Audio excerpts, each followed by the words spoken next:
IQ hike YouTube channel की polity के महत्वपूर्ण 1100 वन लाइनर प्रश्नों की सीरीज में आप सभी का स्वागत है। यह इस सीरीज का तीसरा पार्ट है। हमारे चैनल को सब्सक्राइब जरूर करें। चलो अब शुरू करते हैं। इस सीरीज का अगला प्रश्न है, राज्यसभा के द्विवार्षिक चुनावों की अधिघोषणा कौन जारी करता है? निर्वाचन आयोग। अगला प्रश्न है, प्रशासकों की आचार संहिता किसे कहा गया है? नीति निदेशक तत्वों को। अगला प्रश्न है, भारत के संविधान की प्रस्तावना में समाजवादी और धर्मनिरपेक्ष शब्द कब जोड़े गए? 42वें संशोधन अधिनियम 1976 में। अगला प्रश्न है, किस मामले में सर्वोच्च न्यायालय ने संविधान द्वारा प्रदत्त मौलिक अधिकारों में संशोधन करने के लिए संविधान सभा बुलाए जाने का सुझाव दिया था? गोलकनाथ का मामला 1967। अगला प्रश्न है, 15 अगस्त 1947 से 26 जनवरी 1950 के दौरान भारत का राजनीतिक दर्जा क्या रहा? ब्रिटिश राष्ट्रकुल का एक औपनिवेशिक राज्य, डोमिनियन स्टेट।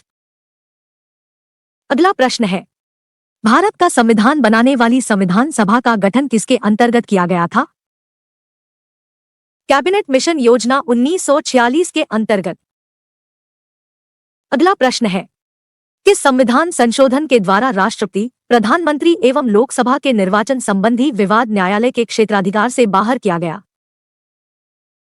39वां 1975। अगला प्रश्न है, भारतीय संविधान में प्रदत्त मूलभूत अधिकारों को निलंबित करने वाली सत्ता कौन है? राष्ट्रपति। अगला प्रश्न है, नए राज्य बनाने संबंधी बिल को पेश करने से पूर्व किसकी अनुशंसा आवश्यक होती है? राष्ट्रपति की। अगला प्रश्न है, भारत के संविधान के अनुच्छेद 352 के अधीन राष्ट्रपति द्वारा आपात उद्घोषणा कब की जा सकती है? मंत्रिपरिषद के लिखित परामर्श पर द्वारा। अगला प्रश्न है, भारत की स्वतंत्रता के समय भारतीय राष्ट्रीय कांग्रेस का अध्यक्ष कौन था? JB कृपलानी। अगला प्रश्न है, संविधान सभा का गठन किस योजना के अंतर्गत प्रस्तावित किया गया था? कैबिनेट मिशन योजना के। अगला प्रश्न है, राज्य की कार्यपालिका शक्ति का प्रधान कौन होता है, मुख्यमंत्री अथवा राज्यपाल? राज्यपाल। अगला प्रश्न है, पंचायती राज प्रणाली किस पर आधारित है?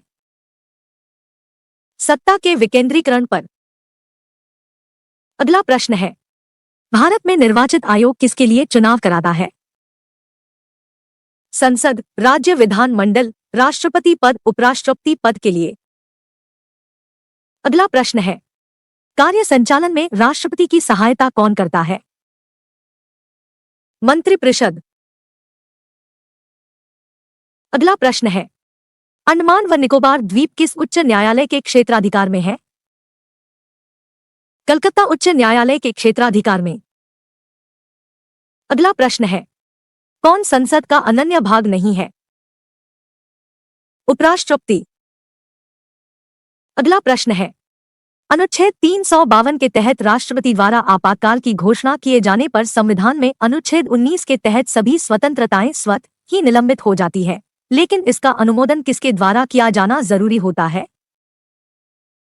संसद द्वारा। अगला प्रश्न है, संविधान सभा की पहली बैठक किस दिन प्रारंभ हुई? 9 दिसंबर 1946। अगला प्रश्न है, संसदीय शासन में वास्तविक बटा कार्यपालिका शक्ति किसके पास होती है? प्रधानमंत्री। अगला प्रश्न है, कौन सी क्रियाविधि ऐसे धन विधेयक को अंगीकार करा लेगी जो एक बार लोकसभा द्वारा पारित किया जा चुका हो किंतु राज्यसभा द्वारा संशोधित किया गया हो? यह पारित समझा जाएगा यदि लोकसभा इसे संशोधन स्वीकार अथवा अस्वीकार करते हुए दोबारा पास कर दे। अगला प्रश्न है, भारत के प्रथम मुख्य न्यायाधीश कौन थे?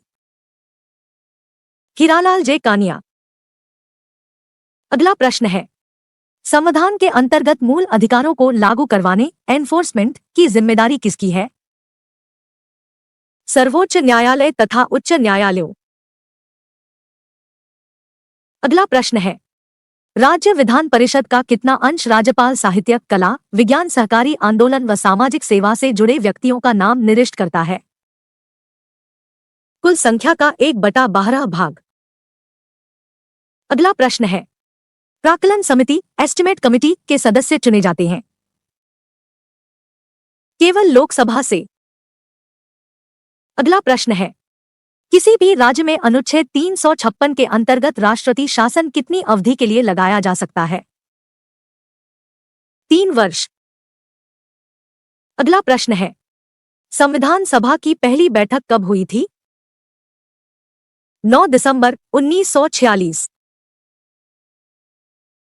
अगला प्रश्न है, राज्यों की सूची के किसी विषय पर संसद कितनी अवधि के लिए कानून बना सकती है? 1 वर्ष के लिए। अगला प्रश्न है, संविधान के संशोधन की प्रक्रिया में क्या जनमत संग्रह की व्यवस्था है? नहीं। अगला प्रश्न है, संविधान के अनुच्छेद 72(1) ग की व्यवस्थाओं के अनुसार कौन मृत्युदंड को क्षमा कर सकता है? केवल राष्ट्रपति। अगला प्रश्न है, संविधान का 89वां संशोधन किससे संबंधित है? अनुसूचित जनजाति के लिए राष्ट्रीय आयोग के गठन से। अगला प्रश्न है, भले कि मंत्रिपरिषद सामूहिक रूप में लोकसभा के प्रति उत्तरदायी है, परंतु व्यक्तिगत रूप से मंत्री किसके प्रति उत्तरदायी है? राष्ट्रपति के प्रति। अगला प्रश्न है, भारत का संविधान कितने भागों में विभाजित है? 22 भागों में। अगला प्रश्न है, किस संविधान संशोधन में उच्च न्यायालयों के न्यायाधीशों की आयु 60 वर्ष से बढ़ाकर 62 वर्ष कर दी गई? 15वां 1963 में। अगला प्रश्न है, यदि किसी मंत्री के विरुद्ध अविश्वास प्रस्ताव पारित हो जाए तो मंत्रिपरिषद को त्यागपत्र देना पड़ता है। अगला प्रश्न है, नीति निर्देशक तत्वों का क्रियान्वयन किस पर निर्भर करता है? सरकार के पास उपलब्ध संसाधनों पर। अगला प्रश्न है, मूल अधिकारों पर आवश्यक प्रतिबंध लगाने का अधिकार किसको है? संसद को। अगला प्रश्न है, वीवी गिरी को राष्ट्रपति पद के निर्वाचन में भाग लेने के लिए किस पद से त्यागपत्र देना पड़ा था? उपराष्ट्रपति के। अगला प्रश्न है, किसी नजरबंद व्यक्ति को अपनी रिहाई के लिए सबसे उचित याचिका कौन सी होगी? बंदी प्रत्यक्षीकरण।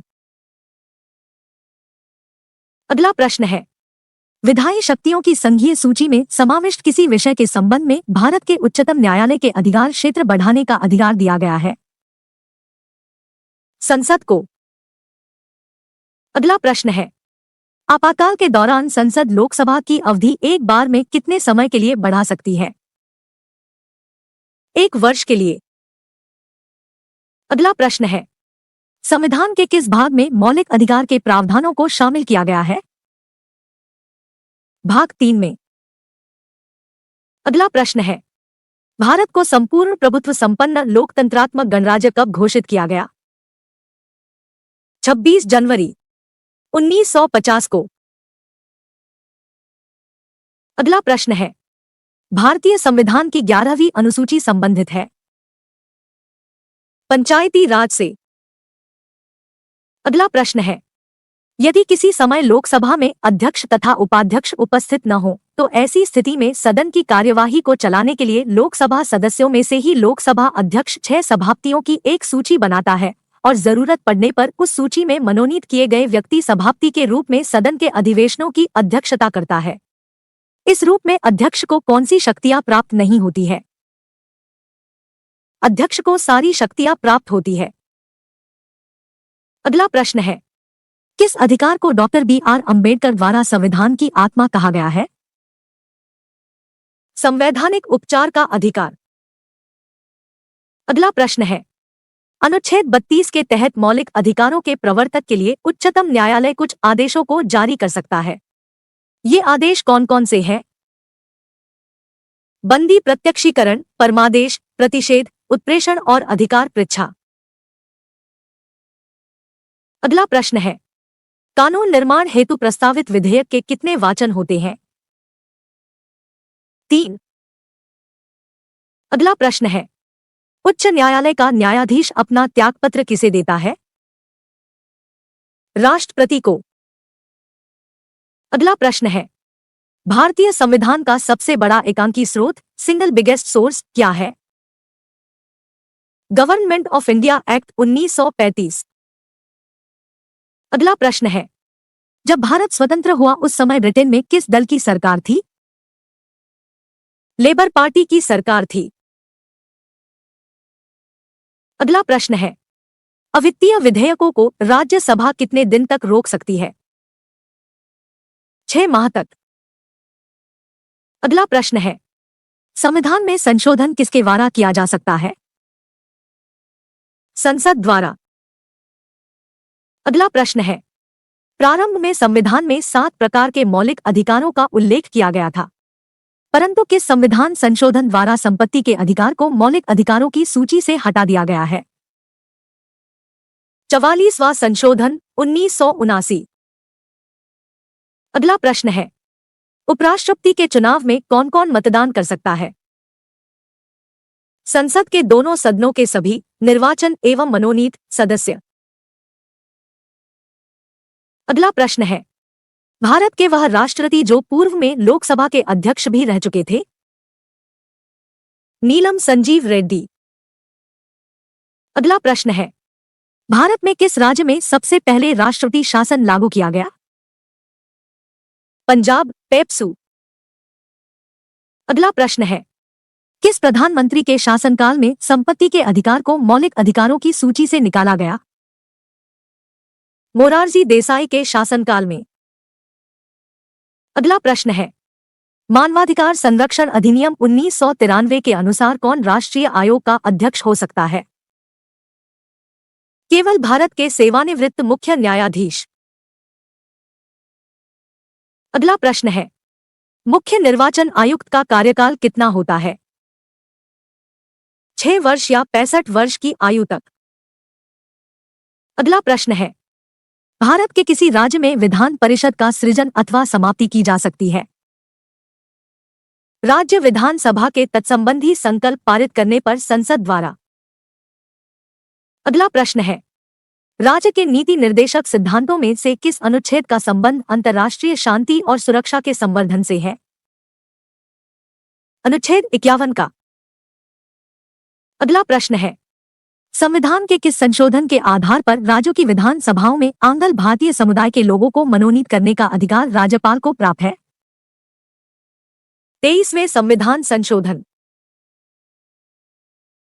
अगला प्रश्न है, संविधान सभा का अंतिम दिन था?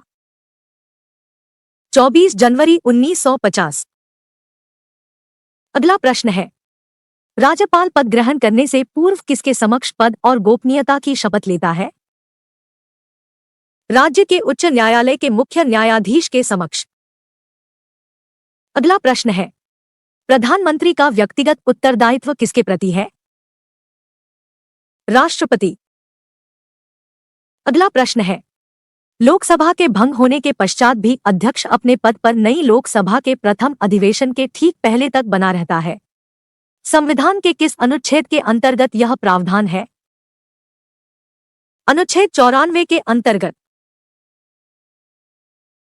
अगला प्रश्न है, आम चुनावों में कोई प्रत्याशी कितने संसदीय स्थानों से चुनाव लड़ सकता है? अधिकतम 2। अगला प्रश्न है, चुनाव के दौरान सभी चुनाव प्रचार कब रोक दिए जाते हैं? वास्तविक मतदान के 48 घंटे पहले। अगला प्रश्न है, संविधान के किस अंग में लोक कल्याणकारी राज्य की अवधारणा निहित है? राज्य के नीति निर्देशक तत्वों में।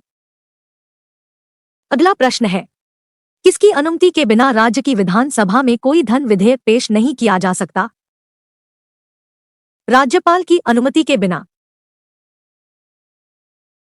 अगला प्रश्न है, भारतीय संविधान के किस संशोधन द्वारा नागरिकों के मौलिक कर्तव्यों को सम्मिलित किया गया? 42वें संविधान संशोधन अधिनियम द्वारा। अगला प्रश्न है, दो राज्यों के लिए संयुक्त उच्च न्यायालय स्थापित करने का अधिकार किसको प्रदान किया गया है? संसद को। अगला प्रश्न है, उस वित्त मंत्री का नाम बताइए जिसने सन 1952 में भारत का पहला आम बजट प्रस्तुत किया। पी.के. चन्मुखम चेट्टी। अगला प्रश्न है, अनुसूचित और जनजाति क्षेत्रों के प्रशासन के संबंध में प्रावधान संविधान की किस अनुसूची में किया गया है? 5वीं तथा 6वीं अनुसूची में। अगला प्रश्न है, अखिल भारतीय कांग्रेस ने किस वर्ष यह प्रस्ताव पारित किया कि भारत की जनता स्वयं बिना किसी विदेशी हस्तक्षेप के अपने संविधान का निर्माण करेगी? 1936 में। अगला प्रश्न है, मूल संविधान में राज्यों के 4 अलग अलग प्रवर्गों को समाप्त करने के लिए किसकी अध्यक्षता में राज्य पुनर्गठन आयोग का गठन किया गया था? फजली की अध्यक्षता में। अगला प्रश्न है, लोकसभा का सचिवालय किसके प्रत्यक्ष पर्यवेक्षण एवं नियंत्रण में कार्य करता है? लोकसभा अध्यक्ष के। अगला प्रश्न है, केंद्र सरकार के मंत्री व्यावहारिक एवं संवैधानिक रूप से किसके प्रसाद पर्यंत अपना पद ग्रहण करते हैं?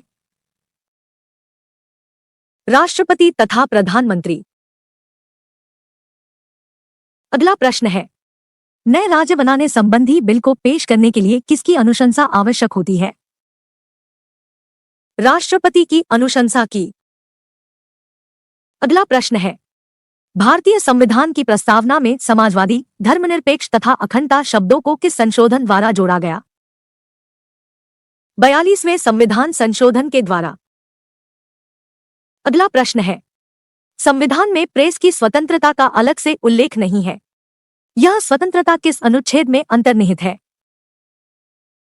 अनुच्छेद 19(1) क में। अगला प्रश्न है, भारत सरकार के प्रमुख कानूनी सलाहकार के रूप में कार्य करता है? भारत का महान्यायवादी, अटॉर्नी जनरल ऑफ इंडिया। अगला प्रश्न है, संविधान के किस अनुच्छेद द्वारा सिखों द्वारा कृपाण धारण करना धार्मिक स्वतंत्रता का अंग माना जाता है? अनुच्छेद 25। अगला प्रश्न है, संविधान में मूल कर्तव्यों को शामिल करने का विचार किस देश के संविधान से लिया गया है? सोवियत संघ के संविधान से। अगला प्रश्न है, संविधान के भाग 3 में अनुच्छेद 12 से 35 तक मौलिक अधिकारों के बारे में विस्तृत वर्णन किया गया है। इन अधिकारों का निर्धारण संविधान सभा द्वारा गठित एक समिति द्वारा किया गया। इसके अध्यक्ष कौन थे? सरदार वल्लभ भाई पटेल। अगला प्रश्न है, राज्य के नीति निर्देशक सिद्धांत का उद्देश्य है? संविधान को सामाजिक परिवर्तन का उपकरण बनाना। अगला प्रश्न है, किसी मंत्री के विरुद्ध अविश्वास प्रस्ताव पारित हो जाने की स्थिति में क्या होता है? मंत्रिपरिषद से त्यागपत्र देना पड़ता है। अगला प्रश्न है, केंद्रीय मंत्रिमंडल की जिम्मेदारी किसके प्रति होती है? लोकसभा के। अगला प्रश्न है, राष्ट्रपति निर्वाचित होने का पात्र बनने के लिए किसी व्यक्ति की आयु पूर्ण होनी चाहिए? 35 वर्ष। अगला प्रश्न है, उच्च न्यायालय प्रत्यक्ष रूप से किसके अधीन है? भारत के सर्वोच्च न्यायालय के। अगला प्रश्न है, किस संविधान संशोधन द्वारा लोकसभा तथा राज्य विधानसभाओं का कार्यकाल बढ़ाया गया था? 42वें संविधान संशोधन।